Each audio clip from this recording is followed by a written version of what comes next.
Hello everyone, welcome to our channel PSP education zone.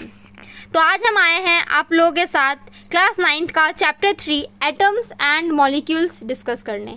Okay, तो आज मैं इसका पार्ट 1 बनाऊंगी जिसमें हम कुछ टॉपिक कवर करेंगे। ओके, फिर धीरे धीरे हम इस चैप्टर को भी पूरा कंप्लीट कर लेंगे लाइक अदर चैप्टर्स। ओके, तो सबसे पहले हम जान लेते हैं एटम्स एंड मॉलिक्यूल्स के बारे में, क्योंकि हमको पता है ये जो चैप्टर आज हम पढ़ेंगे ये चैप्टर काफ़ी इंपॉर्टेंट चैप्टर है जो हमेशा आगे भी हमारे काम आएगा।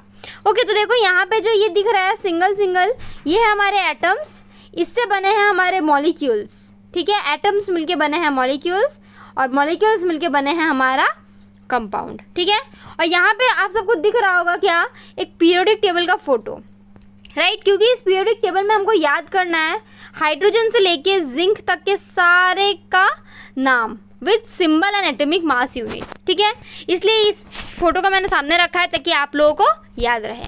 चलिए तो शुरू करते हैं। पहले हम देख लेते हैं आज हम क्या क्या टॉपिक कवर करने वाले हैं। तो सबसे पहले हम देख लेते हैं जो टॉपिक आज हम कवर करेंगे। उसमें सबसे पहला है हमारा टॉपिक्स जो हम कवर करेंगे इंट्रोडक्शन।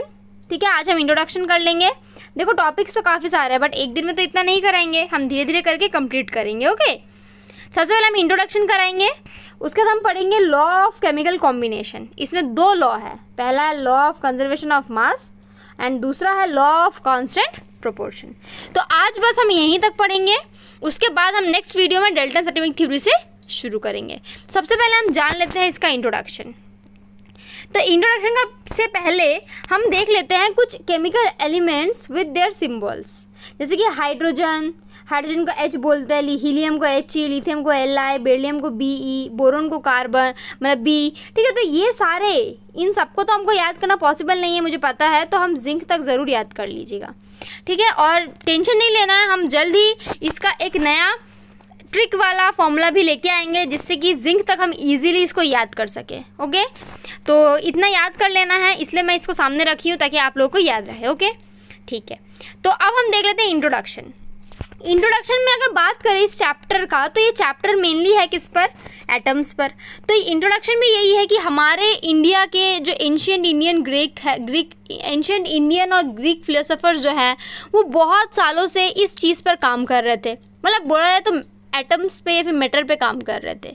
तो ये जो डिविजिबिलिटी का आइडिया है, आइडिया ऑफ डिविजिबिलिटी, ये बहुत साल पहले ही हमारे इंडिया में आ चुका है। लगभग बोला जाए तो साल मतलब 500 BC से ये आइडिया हमारे यहाँ पे चल रहा है।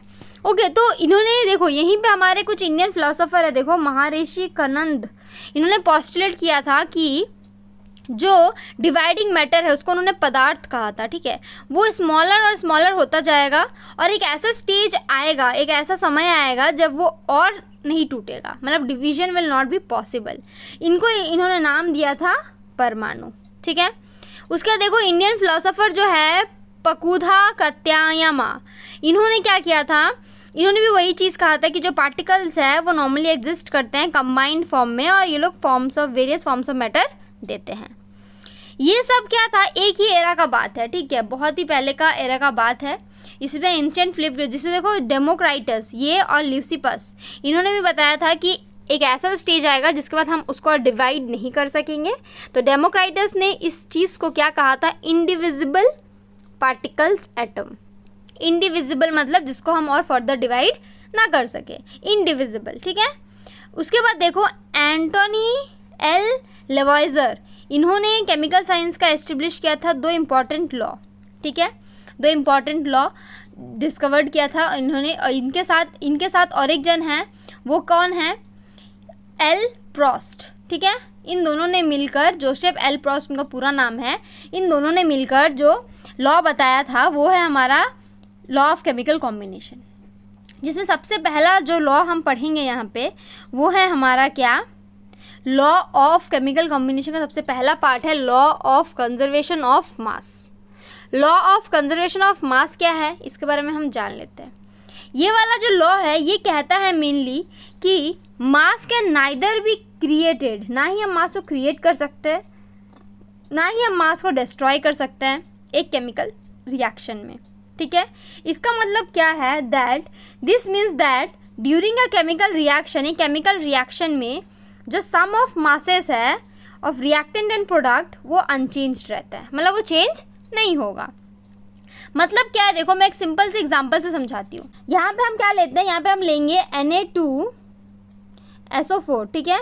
इसके साथ हमने किसको रिएक्शन कराया, बेरियम क्लोराइड को, BaCl2 को। तो इससे हमको क्या मिला, इससे हमको मिलेगा sodium chloride plus barium sulphate, BaSO4, ये हमें मिलेगा। देखो जब हम इस रिएक्शन को करेंगे उसके पहले हम इन दोनों का मेज़र कर लेंगे। तो इसको जब मेज़र करेंगे ये आएगा 300.23, ठीक है, मेज़र कर लेंगे। और फिर हम आफ्टर रिएक्शन इसको मेज़र करेंगे तो ये भी हमारा सेम आएगा। मतलब क्या है, देखो इस रिएक्शन में क्या बताया गया है कि हम एक कॉनिकल फ्लास्क लेंगे, ये वाला जो पोर्शन है इसे हम कॉनिकल फ्लास्क कहते हैं। इसमें हम लेंगे सोडियम सल्फेट का सोल्यूशन, ठीक है। इसके बाद एक इग्निशन ट्यूब लेंगे, ये इग्निशन ट्यूब है ये वाला, इसमें हम क्या लेंगे, बेरियम क्लोराइड का सोल्यूशन। अब हम क्या करेंगे, इस कॉनिकल फ्लास्क को थोड़ा टिल्टेड मतलब थोड़ा हिला देंगे, जिससे क्या होगा, जो इग्निशन ट्यूब में है वो पूरा क्या हो जाएगा, इसके साथ मिल जाएगा और मिल के क्या करेगा, रिएक्शन करेगा। तो देखो हमने यहाँ पे वेट किया है, कितना आया है 300.23 ग्राम। और रिएक्शन होने के बाद मतलब बेरियम, देखो बेरियम सल्फेट फॉर्म हुआ था, बेरियम सल्फेट फॉर्म हुआ था। तो बेरियम सल्फेट फॉर्म होने के बाद भी इसका जो वेट है वो एग्जैक्टली सेम है, मतलब NaCl और बेरियम सल्फेट होने के बाद भी इसका रिएक्शन का जो वेट है एकदम सेम है। मतलब इससे हमको पता चलता है कि जो मास है वो ना ही हमने क्रिएट किया ना ही डिस्ट्रॉय, जितना मास पहले था, जितना मास रिएक्टेंट में था, उतना ही मास प्रोडक्ट में भी है, ठीक है। इससे हमको यही पता चलता है। तो आई होप इतना क्लियर हुआ होगा, law of conservation of mass, ठीक है। यहाँ पे यही लिखा हुआ है, मैं उसको दोबारा रीडिंग नहीं कर रही हूँ, यहाँ पे यही लिखा हुआ है कि हमको एक कॉनिकल फ्लास्क लेना है, उसमें हमको बेरियम क्लोराइड हमको इग्निशन ट्यूब में लेना है और कॉनिकल फ्लास्क में हमको सोडियम सल्फेट लेना है। फिर इग्निशन ट्यूब को हमको क्या करना है, उसके साथ मिला देना है, और जब मिला देंगे तब रिएक्शन होगा, फिर बेरियम सल्फेट और सोडियम क्लोराइड फॉर्म होगा। जो दोनों का अगर हम वेट देखेंगे after reaction and before reaction तो दोनों का वेट सेम आएगा, ठीक है। चलो इसके बाद हम नेक्स्ट देख लेते हैं। इसके बाद हमारा है लॉ ऑफ कांस्टेंट प्रोपोर्शंस। ये क्या बोलता है कि in a chemical reaction, in a chemical compound, elements are always present in definite proportion by mass. मतलब जो एलिमेंट्स प्रेजेंट होंगे वो एकदम definite proportion by mass present होंगे, मतलब ना ज़्यादा ना कम। कैसे, एक एग्जांपल देती हूँ मैं आप लोगों को। सपोज हम लोग चाय बनाते हैं, शुगर प्लस हमको क्या लगता है टी, प्लस हमको लगता है वाटर, प्लस हमको लगता है मिल्क, इतना ही लेते हैं एज अ रफ कैलकुलेशन, ठीक है। इन सबको अगर हम ऐड करेंगे तो हमको क्या मिल जाएगा, T, a cup of T. ये सपोज हम एक इंसान के लिए बना रहे हैं, तो एक इंसान के लिए हमने शुगर ले लिया सपोज 2 ग्राम, टी यहाँ पे हमने टी लिखा है, टी भी हमने ले लिया 4 ग्राम, ठीक है। वाटर ले लिया हमने 2 ml, सपोज, मैं ये सपोज ले रही हूँ, ये एग्जैक्ट नहीं है।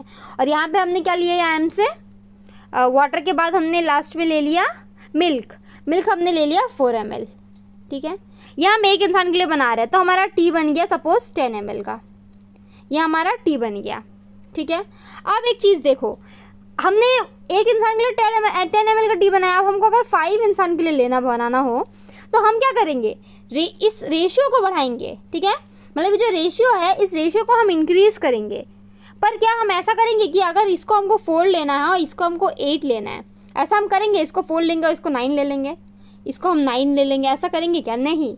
हमको हमारा जो रेशियो है उस रेशियो को हमको मेंटेन करना है। तो यही ये लॉ बोलता है कि जो कंपाउंड हम बना रहे हैं उस कंपाउंड का एक डेफिनेट प्रोपोर्शन है। जैसे कि वाटर, ठीक है, वाटर में क्या होता है, हमेशा हमको पता है कि 2 हाइड्रोजन होता है, 1 ऑक्सीजन होता है, तो इसका रेशियो हमेशा कितना होता है, देखो 2:16 होता है, मतलब 1:8 बाय मास। तो अगर हम 9 ग्राम का वाटर भी लेते हैं तो इसमें क्या होगा, ये डिकम्पोज जब हम करेंगे हमको 1 ग्राम हाइड्रोजन मिलेगा और 8 ग्राम क्या मिलेगा, ऑक्सीजन मिलेगा। तो ये लॉ हमें यही बताता है।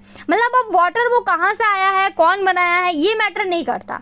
मैटर करता है कि उसका जो हाइड्रोजन का कंटेंट होगा वो हमेशा 1 ग्राम होगा और ऑक्सीजन का कंटेंट हमेशा 8 ग्राम होगा। यही उस रेशियो बताता है। मतलब ये लॉ क्या बोलता है, मेनली ये लॉ बोलता है कि एक केमिकल सब्सटेंस जो होता है एलिमेंट्स का, वो हमेशा एक डेफिनेट प्रोपोर्शन में ही प्रेजेंट होता है, ठीक है। और एक इम्पॉर्टेंट चीज़, इस लॉ को मतलब लॉ ऑफ कांस्टेंट प्रोपोर्शन को हम और एक नाम से बुलाते हैं। वो नाम क्या है, वो है लॉ ऑफ डेफिनेट प्रोपोर्शन। ठीक है, मतलब अगर क्वेश्चन आता है कि state law of definite proportion तो भी हमको यही लिखना है, और अगर क्वेश्चन आता है law state law of Proust law तो भी हमको यही लिखना है। मतलब इसको 2-3 नाम है जो हमको याद रखना है। ठीक है, देखो ये वाटर का मॉलिक्यूल है, ये अमोनिया का मॉलिक्यूल है। अमोनिया के केस में भी सेम, अमोनिया में हम क्या देख रहे हैं, 1 नाइट्रोजन होता है, 3 हाइड्रोजन होता है, मतलब रेशियो होता है 14:3। रेशियो होता है देखो 14:3, तो ये रेशियो क्या है, हर जगह सेम रहेगा, वो चेंज नहीं होगा। ठीक है, तो आज हमने इतना पढ़ लिया, इतना आज के लिए काफ़ी है।